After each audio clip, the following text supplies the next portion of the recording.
Hello, everyone. Welcome to DisrupTV. My name is Vala Afshar, Chief Digital Evangelist at Salesforce, and your co-host for the next hour.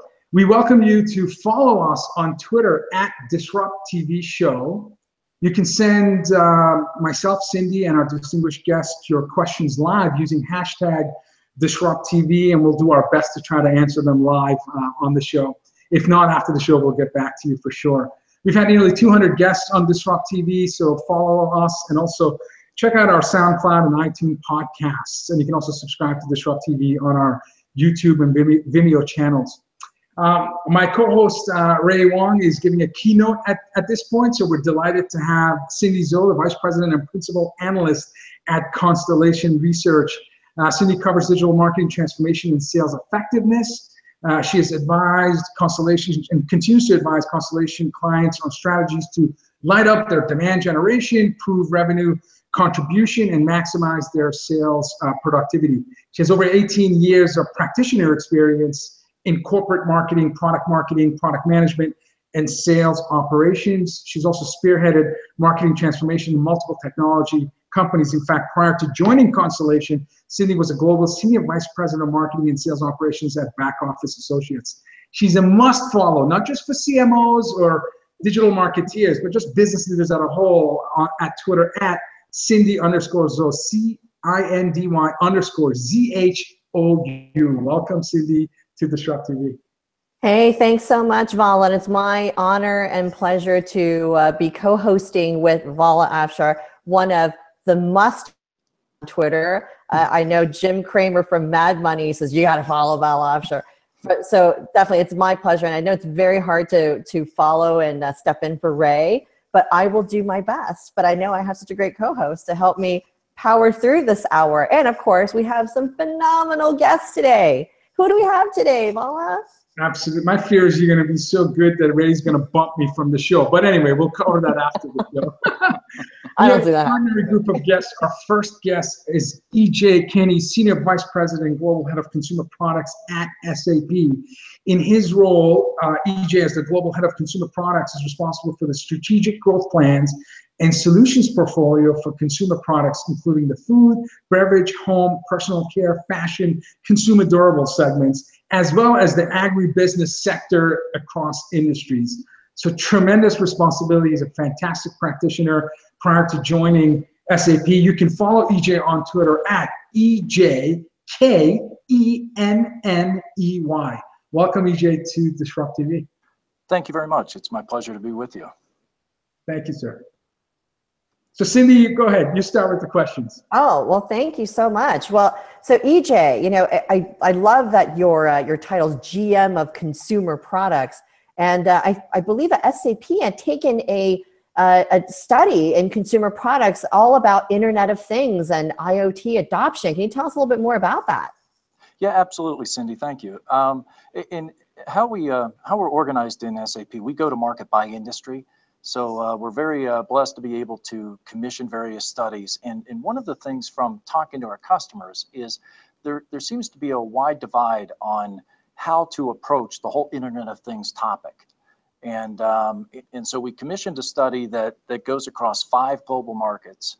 And it was just under, I think, 176 consumer products executives were interviewed in depth about their plans, their current plans, and their future plans around Internet of Things, what solution areas to adopt, and also what's their current level of maturity. Because we definitely wanted to learn what are the leaders doing in this space, and what are the companies that are on the sidelines, that are taking more of a laggard position, and why are they taking that position?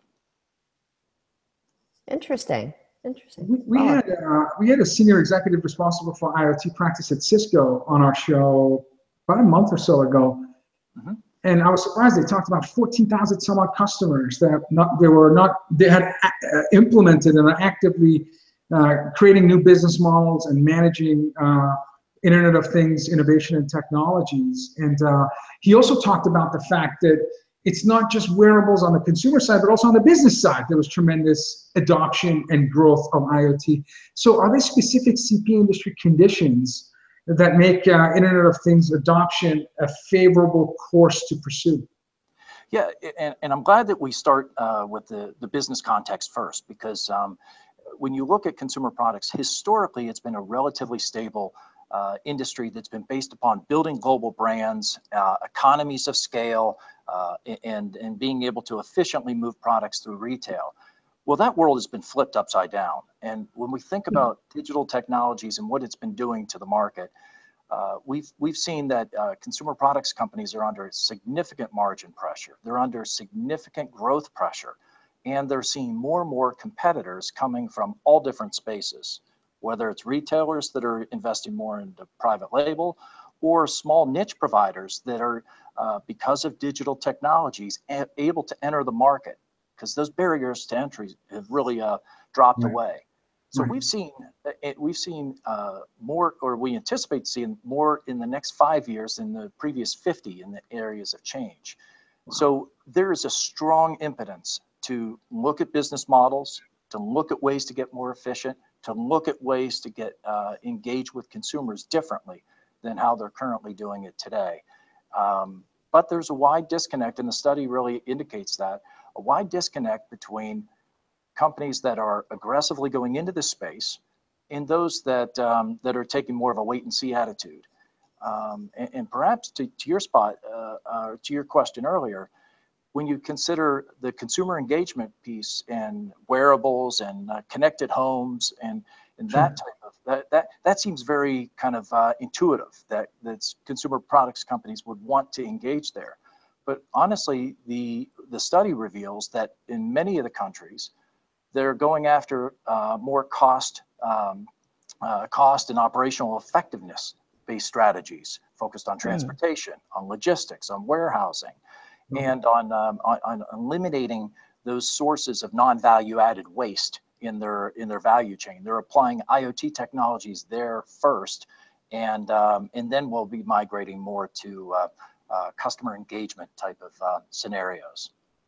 Sure. So Cindy and I, last week, we were at a Constellation Enterprise Connect conference, and I was surprised the number of chief digital officers that were at the conference and sharing their practice best experiences. So who do you deal with mostly? Is it the person responsible for, is it the CIO? Is it the chief digital or data officer? Does the CMO come to you and say, I'm interested in lightening up my awareness and new business model innovation capabilities with IoT? Which line of business is on the forefront of engaging with you and building an IoT practice?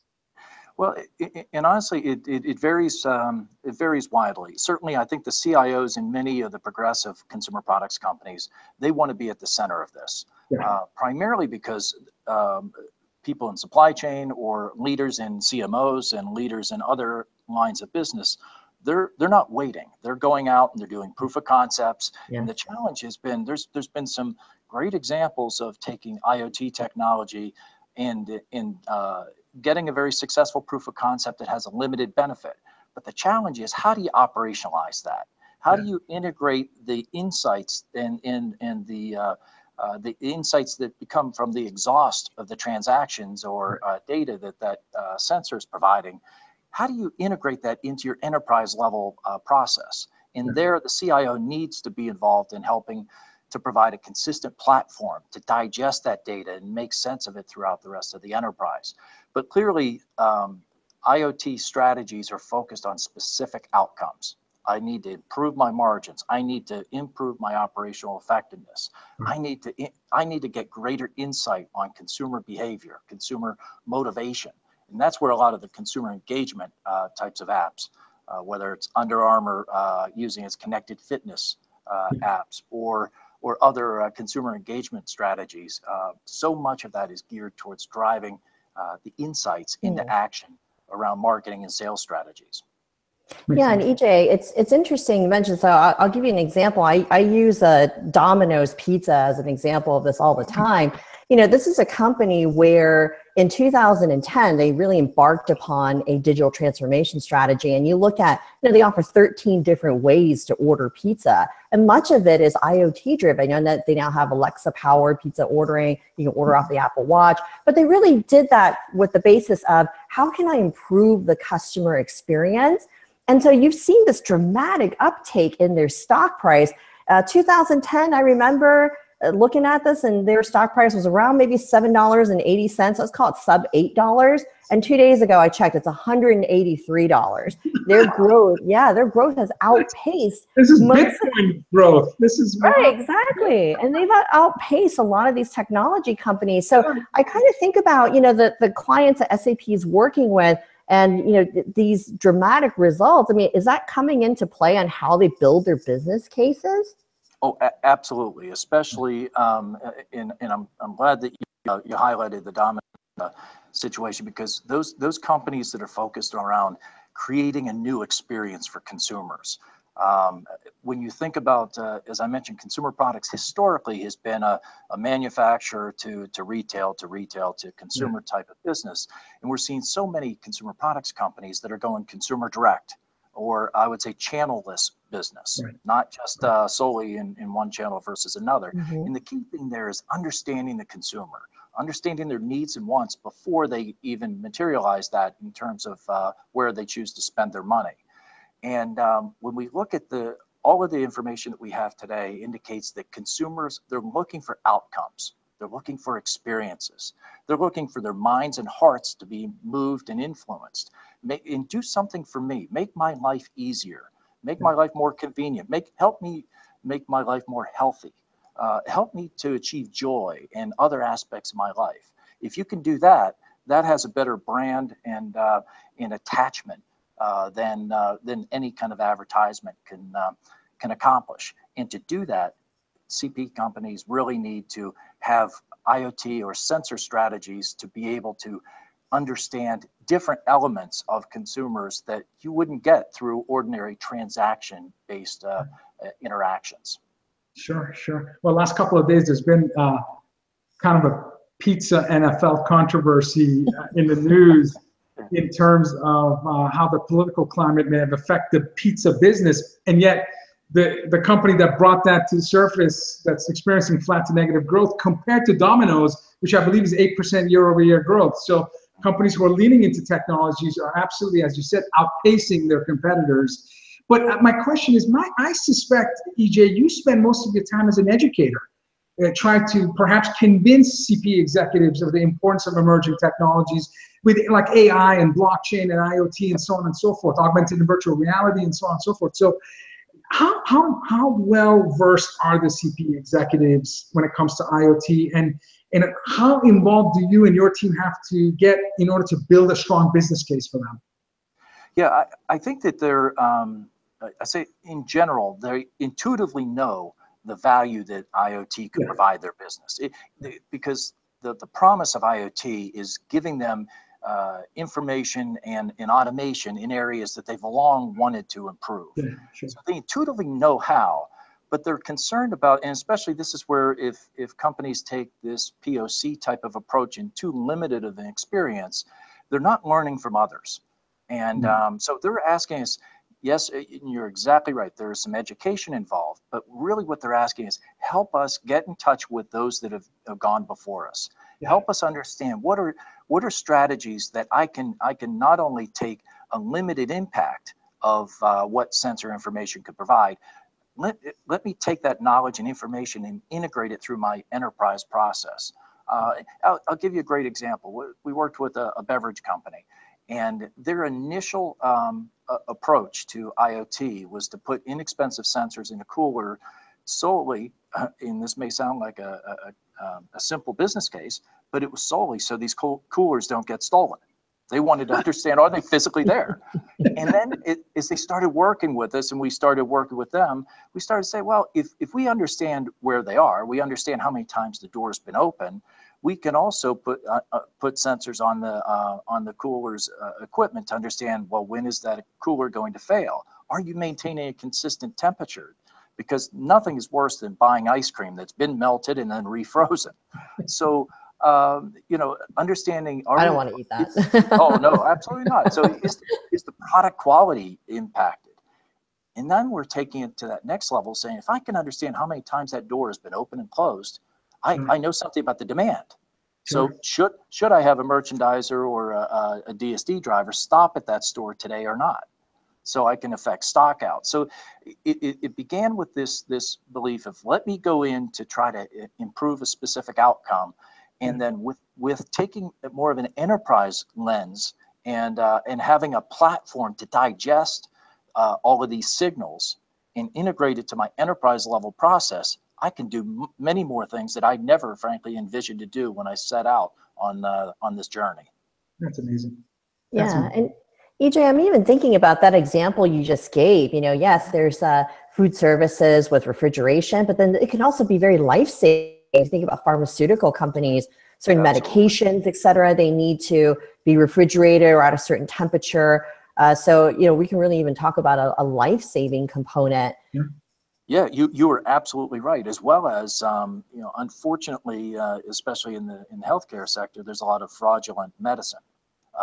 So, you know, I think that there's a number of companies, both on the food, agribusiness, and also on the life sciences side, that are trying to use sensors to provide trust and transparency. And when you think about, especially, we're all consumers, and we don't give out our trust to brands and companies very lightly. So if I can have transparency into where's my food from, you say that this coffee is from Colombia. Do I trust you? How can you can provide me visibility into the specific field that coffee was grown, and that I want to have some assurance that it was done in a sustainable and in a way that doesn't use child labor and et cetera. So those are other scenarios going back in the value chain that the consumer products companies are very anxious to look at. EJ, are there country-specific or geographical differences that either accelerate or decelerate IoT adoption patterns? Yeah, absolutely. When we look at the study, the five major markets that were studied, the US, the United Kingdom, Germany, India, and Japan. And when we look at that, we did see, and I would broadly characterize, the US was more focused on consumer engagement and consumer types of IoT scenarios. When we look at the other four countries, they were much more around cost reduction, speed to market, more on the logistics, transportation, product quality, and understanding the product quality characteristics throughout the value chain. So there were some differences, and I think that represents maturity, and also the focus in the U.S. US-based, especially multinationals, is so much on growth. And how can they use this to create new business models and new ways to engage consumers? Makes sense. Are there, and I recall again, when we talked about there's a fair amount of complexity involved in terms of IoT deployments. Are there certain building blocks that should be in place before you embark on a journey of implementing wearables and sensors and beacons throughout your ecosystem? And a follow-up to that, do you believe that the advancements in machine learning and AI and the combination of IoT will create a very compelling business case for executives to really have both these technologies, not just on their radar, but begin to implement and experiment? You hit the nail on the head, because I think that's the fundamental. It's less about the specifics of IoT as a standalone. It's more the combination of Internet of Things with machine learning, with blockchain, and with a platform that you can regulate and digest this as part of your enterprise system. Too often, as I was pointing out earlier, companies have approached this as a standalone. And we've seen that the leaders in the market are really approaching this from an end-to-end process. So if they want to create new consumer outcomes, or if they want to greatly enhance the product quality or they want to deliver new services to consumers, they're looking at it as an end-to-end process. And it is that coming together of IoT types of applications with machine learning on a platform that's at the edge, that you can regulate the granularity, you can regulate the flow, and you can integrate the insights into your enterprise system so that you can fulfill and really optimize the outcome. This platform is absolutely critical. And And I think that it's something that is maturing, and it's something that is absolutely vital, because you want to have the machine learning and algorithms out on that edge processing on that platform, so that you can draw insights and either bring in the aggregate insight or flow through, in certain cases, alerts or super granular information in order to make decisions differently. Absolutely. I completely agree with you. We could talk about this for the entire hour. We really can, yeah. As Ray would say, you crushed it on our first segment. EJ Kenney, Senior Vice President, Global Head of Consumer Products. A great follow on Twitter at EJKENNEY. Thank you so much, EJ, for your wonderful thought leadership on Disrupt TV. Thank you, sir. Thank you very much. It was a pleasure. Thanks, EJ. Cindy, now you see why this is the Ray and I favorite time of the week. Absolutely. I'm loving it too. I just learned a lot from EJ and what's going on in the world of IoT. I see it a lot in customer experience, but absolutely, he's right. There's a lot more involved with supply chain services. Love it. All right, we have our next guest, right? we try to do our best on Disrupt TV to invite awesome CEOs on the show, and no exception here. So we have today with us Neha Sampat, CEO of Built.io as our guest. Built.io's mission is to fast track innovation for its customers at the intersection of mobile and web and IoT. So a nice set of discussions we'll have after our first guest. With more than 15 years of experience in the enterprise software, Neha has led product marketing, cloud computing, online experience for companies like Sun Microsystems and VMware, small companies. She's a proponent of diversity and an outspoken advocate for nurturing women leaders in her industry. As an acclaimed entrepreneur, Neha can be found appearing on keynote stages, on expert panel discussions with her experiences as an entrepreneur, as a female leader, and how Built.io is changing the world through automation. She was named San Francisco Business Times' most influential woman in Bay Area business this year. The San Francisco Business Times 40 Under 40. I shared a picture of a 40 Under 40 on Twitter. I love that picture. 50 women in tech dominating Silicon Valley. Just think about that, dominating the epicenter of innovation. You can follow Neha on Twitter at NEHASF. Welcome to Disrupt TV. Thank you. Thanks for having me. I love the word domination. That's great. I like that.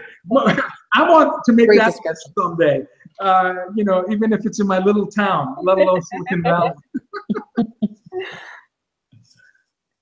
Yours is not a little town, Bella, for sure. Well, Neha, it is such a pleasure to have you on the show. And maybe you can start off by telling our audience a bit more about Content Stack. Why did you start it? And what exactly is headless CMS? CMS, not everyone in our audience might know what that is, the content management system. You can talk a little bit more about that. Sure, yeah. So the Content Stack product is one of our 3 products at Built.io. And it's one that I'm extra passionate about. So I came from a world of enterprises where it was actually pretty tough to get content changed on a website. And over time, content management systems became really bloated. They tried to become all things web and added optimization for SEO, and they added test and target types of things. And it became really hard to use. So you've got these business users that want to move really fast and they want to send content out. And now all of a sudden there's mobile applications that need content and smartwatches that need content and billboards. And so it just became really difficult for business people to manage content. They would file a ticket, wait for IT, it would take weeks to do.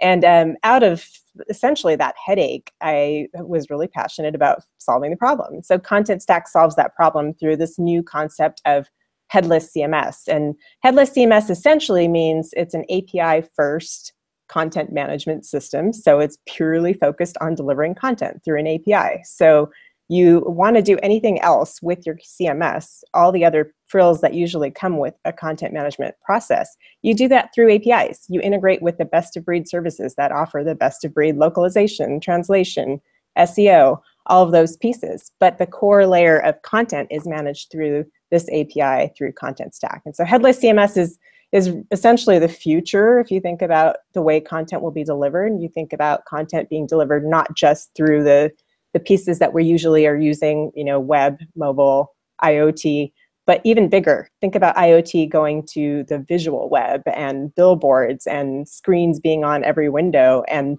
personalization of that. That's where the old CMS systems will no longer be able to play, and headless CMS will take over.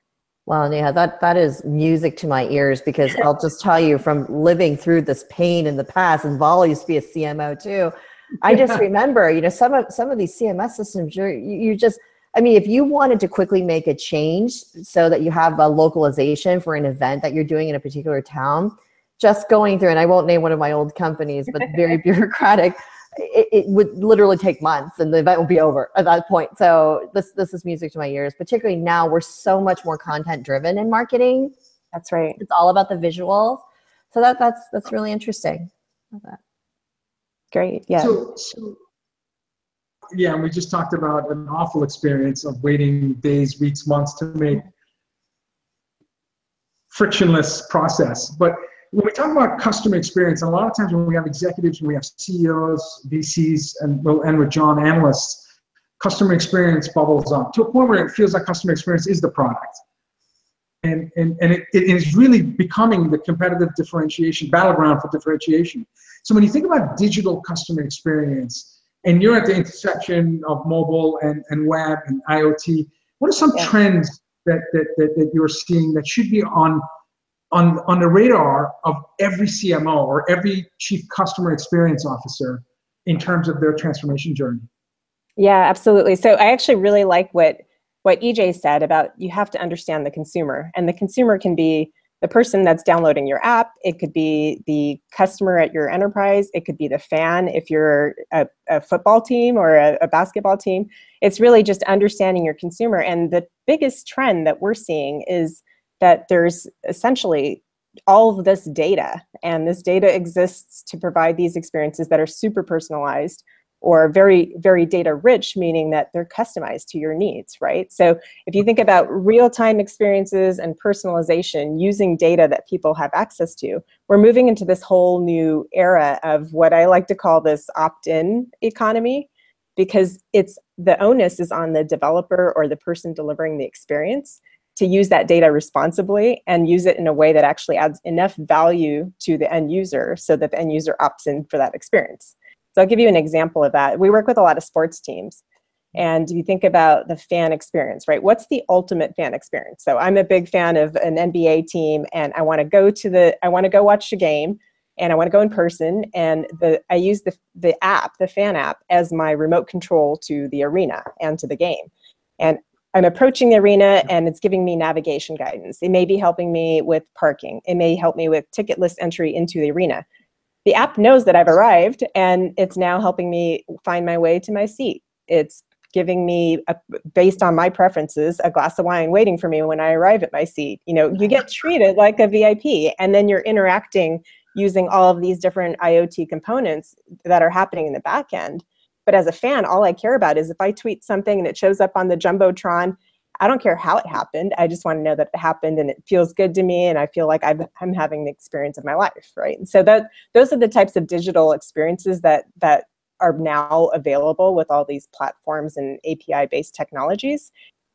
And the combination of all these best-of-breed services in the back end allow us to create these beautiful experiences. But it also requires us to essentially provide experiences that are so awesome that the people that are attending will give us the data to make those experiences awesome. So we're entering this whole new, data opt-in economy. Are there professional organizations like the NFL, NBA, NHL, MLB? Can we experience what you just referenced the use case today in any one of the major teams? Yeah, so the Sacramento Kings, which is, of course, a California team, just built a $600 million brand new arena, which they're billing to be the most connected building on the planet. And you can go to the arena and use the Sacramento Kings app, their fan app, to be a remote control to the arena and experience a lot of what I just talked about. We had the owner of the Sacramento Kings on our show, and we talked about that. So that's awesome. That's a great example. Great example. Yeah, absolutely. Yeah, even Golden State Warriors at our CCE event last week, I had the former head of digital and VP of marketing, Kenney, was on my panel, and he talked about that too. It's that they have limited number of seats, so, and of course they're not having a problem selling out the arena, but it really is about fan engagement, and also something as basic as help me find a close by restroom that doesn't have a long line. Or how do I go to a concession, right? That to actually get to food that doesn't have a long line, so I don't have to miss the game. So absolutely, I agree with you there. And just maybe let's kind of shift gears and talk a little about leadership too. Because Neha, I thought something was really interesting when we were doing research for this particular show is that you started your company without external funding. And I feel like that there could be a lot of, entrepreneurs and wannabe entrepreneurs that can learn from you there. Can you talk a little about that journey and share some of the takeaways and your learnings with our audience? Yeah, absolutely. So being in Silicon Valley, it's very unusual to be a company that has not raised capital. And so we've done things the opposite way. It's sort of like you put the horse before the cart, right? The traditional way of running a business. And what that means is that you're really laser focused on capital efficiency and making sure that you're delighting the customer so you can grow your customer base. And profitability and revenue matters more than everything else. And it creates this DNA inside the organization where everybody is like laser focused on the customer and on customer success. And so that's essentially been, it shouldn't be a secret, but it's kind of the secret to being successful at building a product company without, it's just focusing on the customer 100% and making sure that they're successful. And what that also does is it creates the DNA of, I actually care about selling and ensuring that I'm selling in a way that the products are priced to be profitable for the company. And that ends up leading to a successful trajectory if we do raise funding down the road. But we're at 200 people and it's our 10th year of operation. So it's been a very fun and interesting and challenging journey, but all led by making customers successful, essentially. That's terrific. Having successful customers as your North Star is always a great guiding principle. We heard about your passion around wine. So can you tell us why you became a certified wine sommelier? I mean, that's pretty awesome. Yeah, no, thank you. So I studied in, another secret is I don't have an engineering background. I'm running a 200-person engineering firm, which is pretty fascinating. But my undergrad degree was actually in French. And so I studied abroad in France. And I was 19 years old and fell in love with the world of wine and came back and, went back to my regular life and got a real job and all that good stuff. But fast forward to early in my career when I was able to kind of take on this project of passion and study wine. And I became very systemic in how I took things on. So, the certified sommelier exam and that whole certification process gave me the structure that I was craving in order to really take my hobby to the next level. And so that's really why I did it. It was more for passion than anything else. But what I didn't know at the time was that it was going to end up being a really important tool from a business perspective.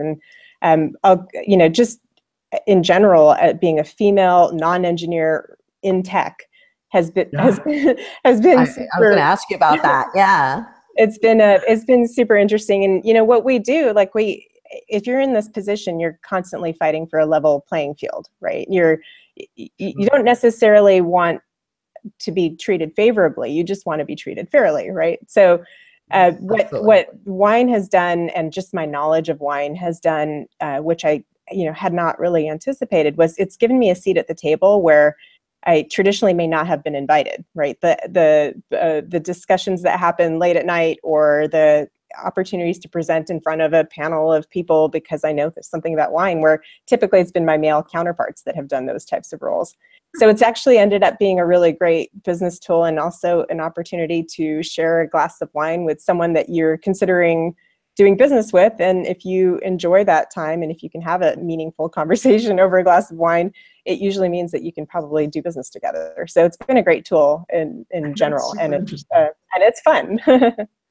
Vala, I don't play golf, and now I'm thinking, Maybe I gotta learn how to go make wine. Yeah. That's right. I need to do both. I need to do both.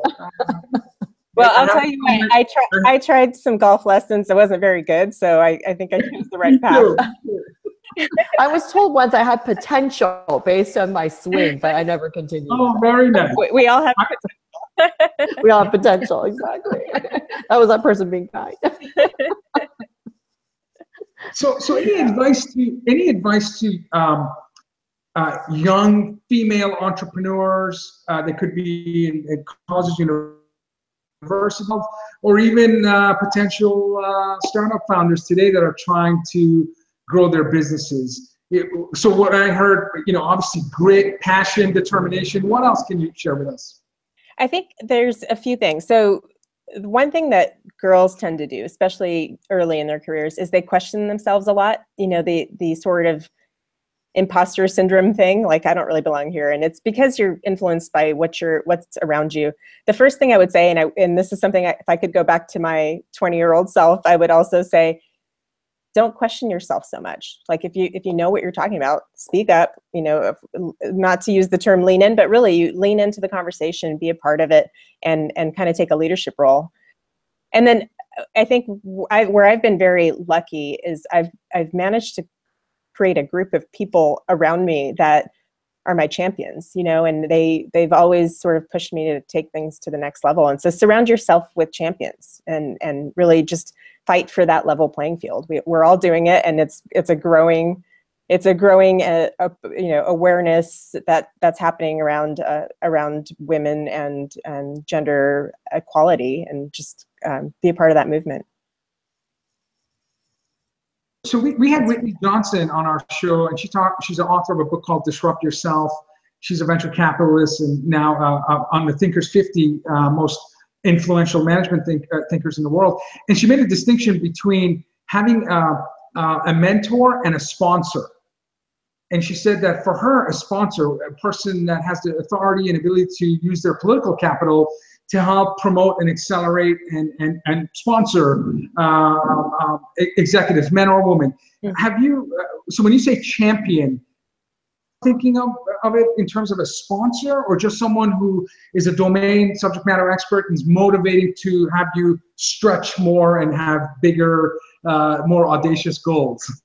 Yeah, it's both, and it just and as you're going through various walks of life, it changes, it evolves. And so I've actually looked at it as like, your company has a board of directors or a board of advisors. I actually look at it as a personal board of directors. So I have a group of people, and it evolves. Like sometimes those people will stay in that position for a very long time, and sometimes they're there when you need them, maybe early in your career or when you're trying to grow a billion-dollar company. Those are different people, right? So you create this board of directors that has a vested interest in you, either because they're a really close friend, or they're an investor, or they are a long-term mentor in making you successful, and you lean on them a lot. Awesome advice. Yeah, so you have Neha, the final question. Oh, well, thank you, Val. I appreciate it. Neha, we just love to kind of close out with kind of your vision on trends. What do you think is going to happen in the digital content space? What do you think is to come? Yeah, absolutely. So some of it actually EJ touched on with you guys earlier, but when you think about the different ways that content will be consumed, things are changing very fast, right? And so one of the big pieces is this whole idea of augmented reality and virtual reality. And we're starting to see a lot of those use cases now, but I think it will become more and more pervasive, especially in retail and e-commerce. You should be able to go to a website or in an app and figure out if a chair looks good in a room, or if a pair of sunglasses will look good on your face. And those are really simple and easy use cases, but they're going to expand pretty extensively into the world of retail and e-commerce. That's a trend that is already here, but will be growing significantly. I also think we talked a little bit about machine learning and AI, and that's another piece that it's well on its way. Data is the new currency, as they say. Or the new bacon. I saw a t-shirt with that. But the piece that I still will emphasize is that we're moving into a world in which the opt-in economy is going to be important. So data is the currency, but the currency is owned by end users, by consumers. And the consumers are going to have to be willing to give you access to that data. And people are going to become much more aware of when they're opting into an experience. So I think that's going to drive a lot of trends. It's going to put the onus and the responsibility on developers to be responsible on how they're using data and to declare what they're doing with data, and creating that trust with their end users in order to continue to innovate. That's another big piece that we see happening. Yeah, absolutely. With GDPR coming too, I feel like what you were just talking about, digital privacy and security, it's going to be even a bigger topic, because these fines are incredibly steep. Absolutely. Yep, absolutely. We hope you come back. You were fantastic.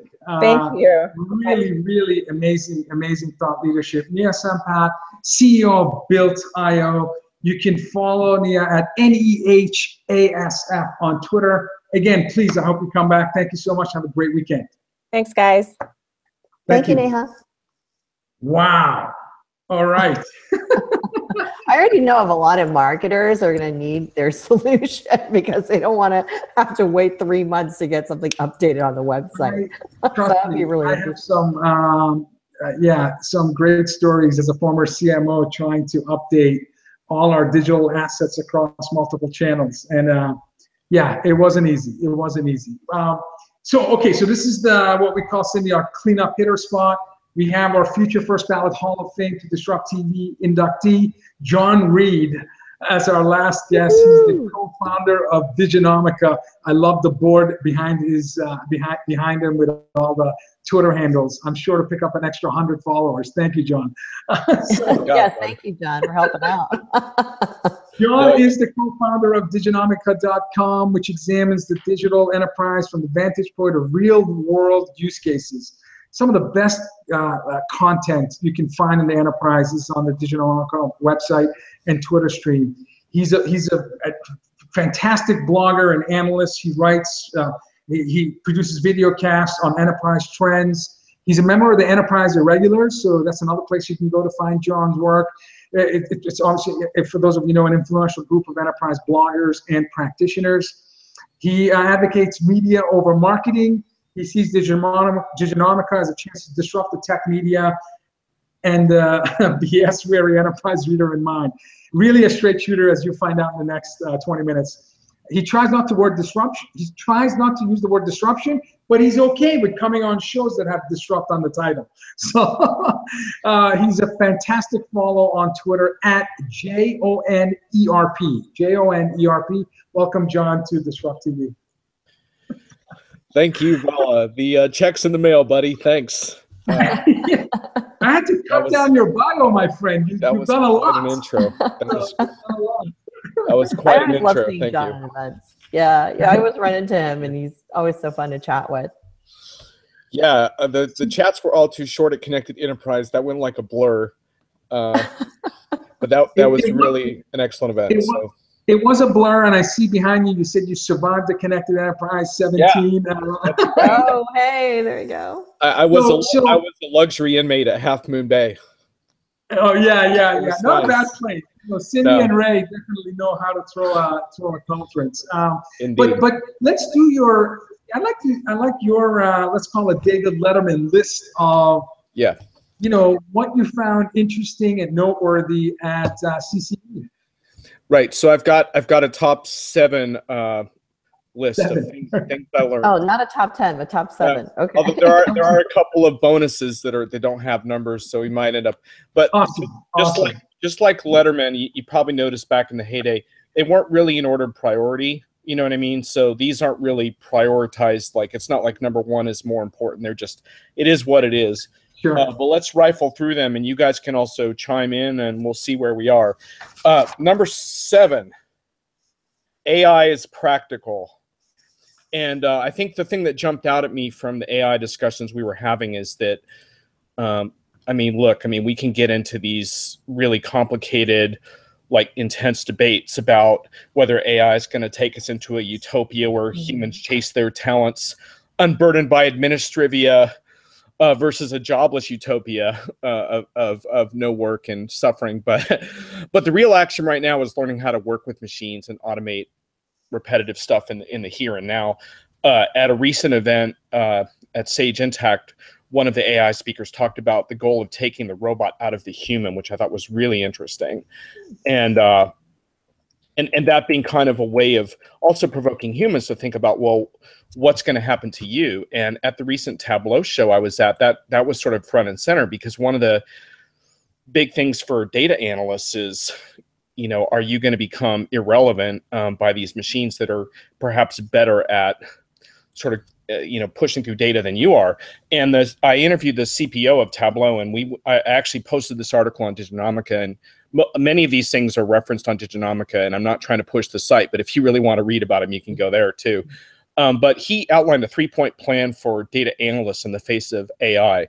And the 3 points were: embrace technology change, don't fear it, embrace it, know your industry. In other words, be a master of your domain. So if you're in supply chain, understand the impact of automation on supply chain, et cetera. And then the third was master the aggregate view and help refine the algorithm. So in other words, step it up a level and learn how to add value, being able to see across the transactions and the patterns, and then help refine the algorithms. And I might add that there's an ethical component to that as well, which is that algorithms often do end up incorporating bias or in some cases real inconvenience to the end user, or perhaps not even in the HR sense, perhaps not looking at the right applicants. So as we enter further in our work with machines, we also think about how we can influence machines to do their jobs better. So I thought that was interesting, and there was tons of conversations about that at Connected Enterprise, so obviously got a place on my list.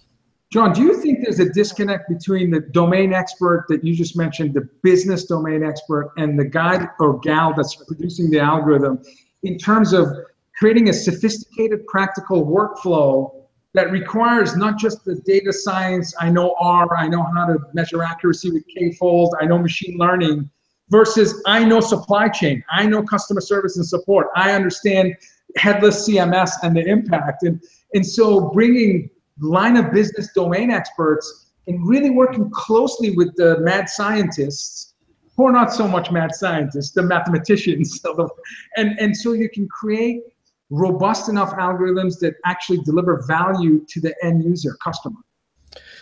So you're asking me if there's disconnects and silos in the enterprise. I'm gonna say big yes to that, and unfortunately that's a reality in a lot of companies today. Yeah. And you're 100% right, and that's why ultimately the technology ends up letting us down.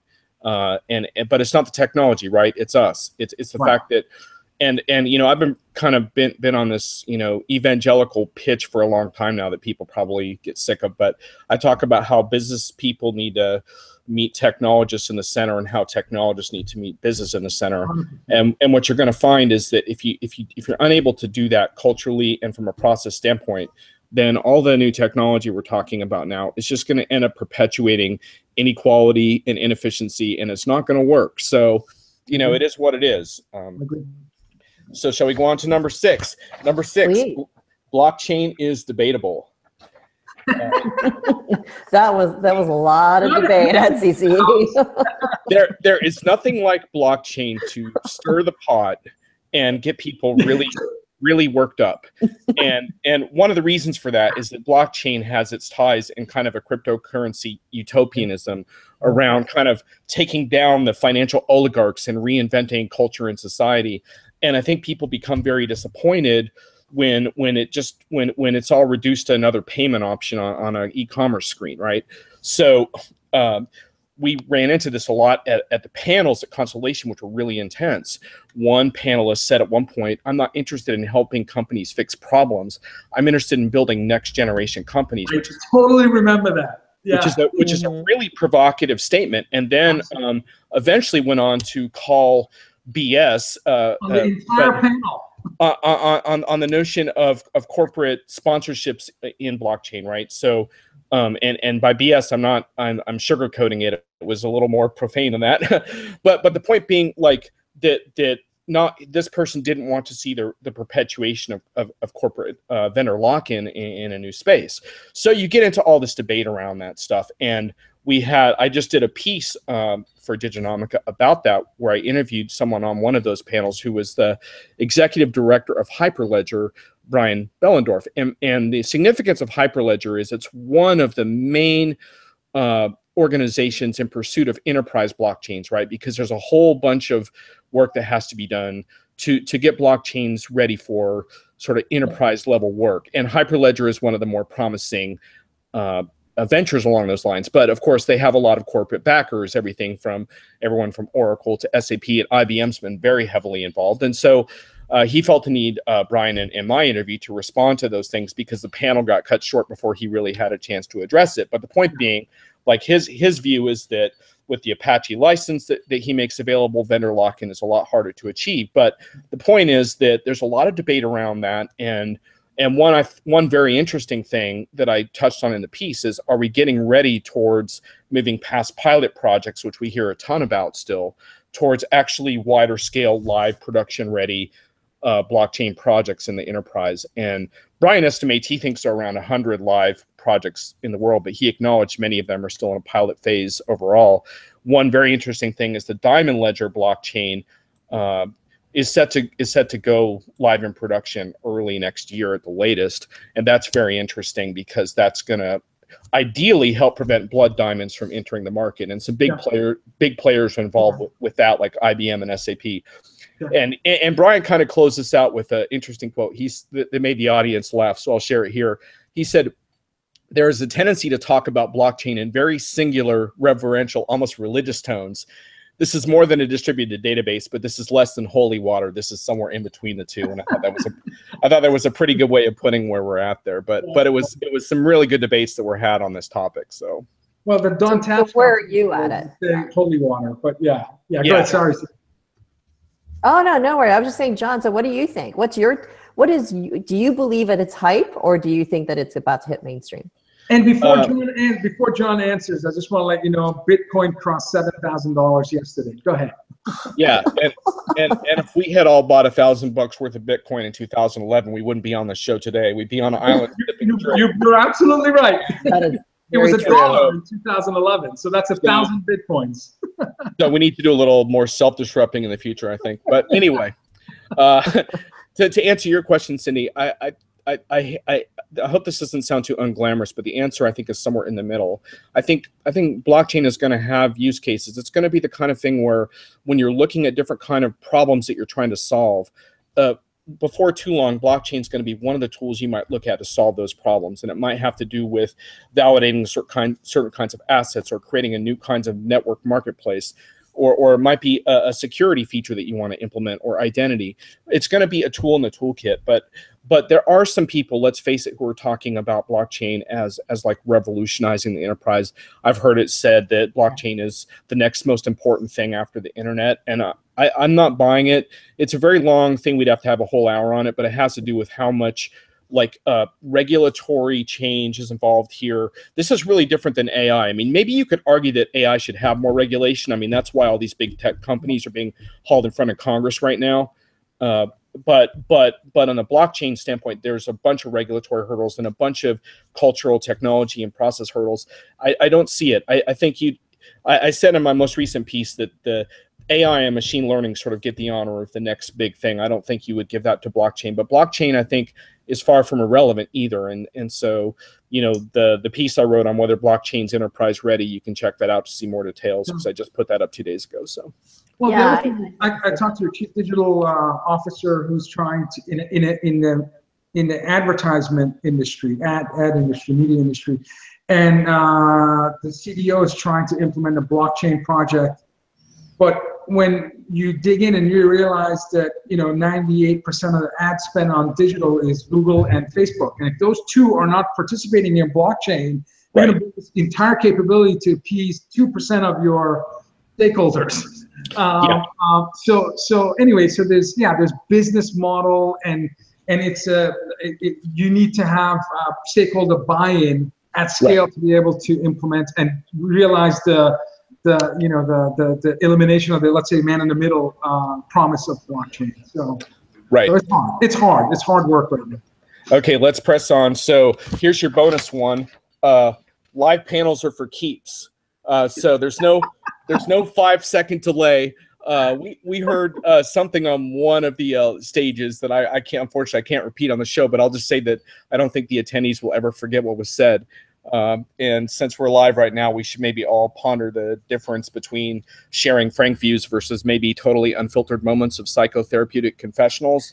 But anyhow, I thought that was interesting, because that's what makes live events fascinating, right? Is that people say stuff and you're like, wow, did you just hear what that person said? Yeah, and then they repeat it, and you're like, oh my God, he did say that. Exactly. And that was not AI driven, right? No, it was not.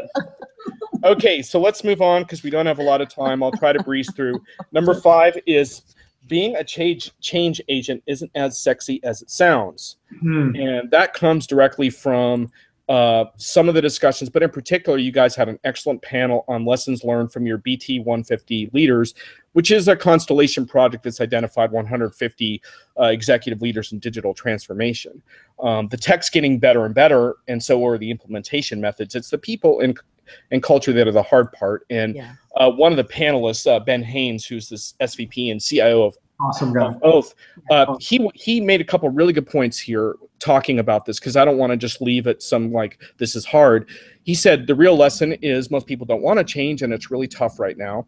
But you try to get 10% of the organization behind you first to build momentum before you think about the rest, which I thought was a really good point. And then he also said the second biggest thing is you can't make transformation just one group's responsibility. He had set up a smaller transformation group, and then he really struggled with that, and he found like kind of a big divide. And he says you have to really get it through the whole organization. And by the way, on that topic, I did a podcast live at Constellation with the Team Ability team that get into the art and science of team building. So if you want to search out my Busting the Omni-Channel podcast or check my Twitter feed, you can see a link to it. But we got into more of that thing around, you have to do this with teams, not with individual rock stars conquering the world, right?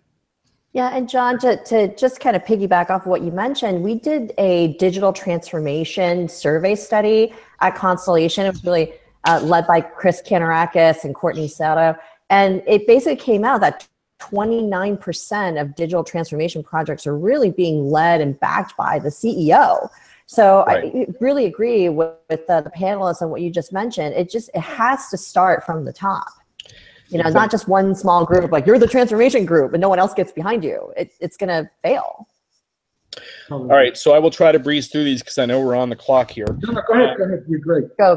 Yeah. My other bonus one is bingo. I got a bingo when Ray Wong said infinite ambient orchestration. I was just about done with my bingo card. Infinite ambient orchestration. Yeah. So this is when you need 280 characters for Twitter, because that hashtag would be 140. I don't know what it is. I just know that I want me some of that. Yeah, me too. Infinite ambient orchestration. Sign me up. I could use more of that in my life. So hat tip to Ray, and I won the bingo too, so that was super cool. Number 4 is Candor is Radical, and this is my riff on the keynote by Kim Scott on Radical Candor.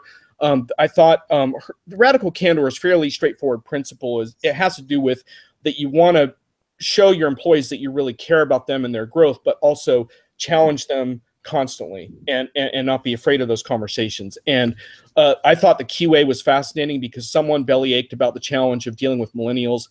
I won't go into that now because that's complicated. But then there was also a thing around women and how do women deal with this? Because when women start being frank and forthcoming in the enterprise setting, a lot of times they get labeled as, it's just not the same between how men and women communicate. And I thought Kim had some really good answers to that. And the bottom line is that you can't be afraid of being called some names. You have to speak the truth and speak your mind, and that is what it is. But we do need to support women in those efforts to be more frank in their roles without being stigmatized by that. So that's that.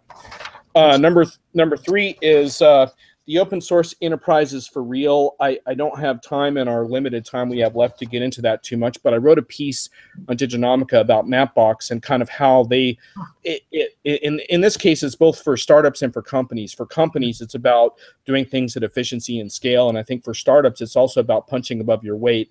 Mapbox has something like 800,000 registered users that are helping build out their location platform because they've open sourced everything. So it's globalized maps, it's augmented reality. You might want to check that out. Number 2, which is really important, and it ties into our conversation today, security has last bat. We have to talk about security because all these things we're talking about today have to do with data.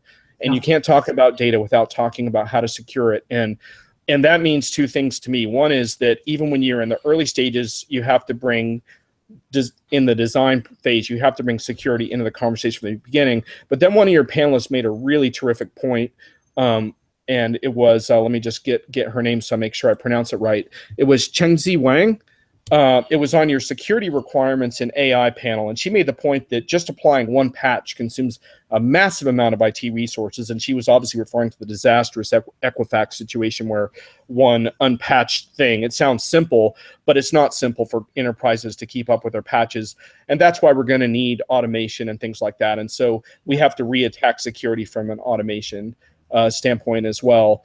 And I just want to say that some vendors are really reluctant to talk about security. I was talking to one vendor about their IoT keynote, and they said they didn't want to bring up security during the IoT keynote because they didn't want to invite hackers to challenge their systems. And I was like, I'm sorry, but that's not a reasonable objection to this issue. You have to be able to discuss it. It's not, sure, you don't want to go on stage and dare people to hack your system, but there's a middle ground here where security always has to be part of the conversation. I thought you guys did a good job of that today, but that was also a nice thing on the Connected Enterprise event that we also covered that.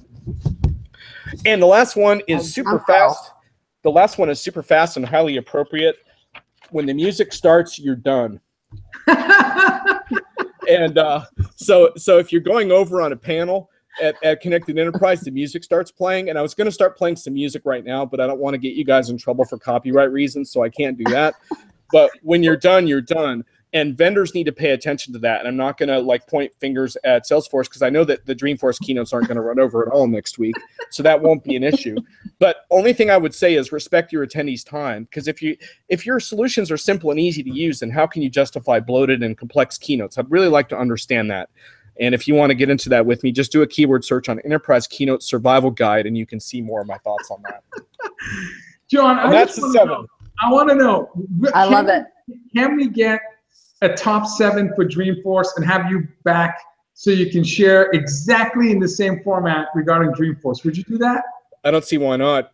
Awesome, awesome. So it'd be I'm telling you, you're one of my favorite guests, and after I don't know 84 episodes, you're not going to see me ever say that in the past. So definitely want you to come back and give us your view of Dreamforce.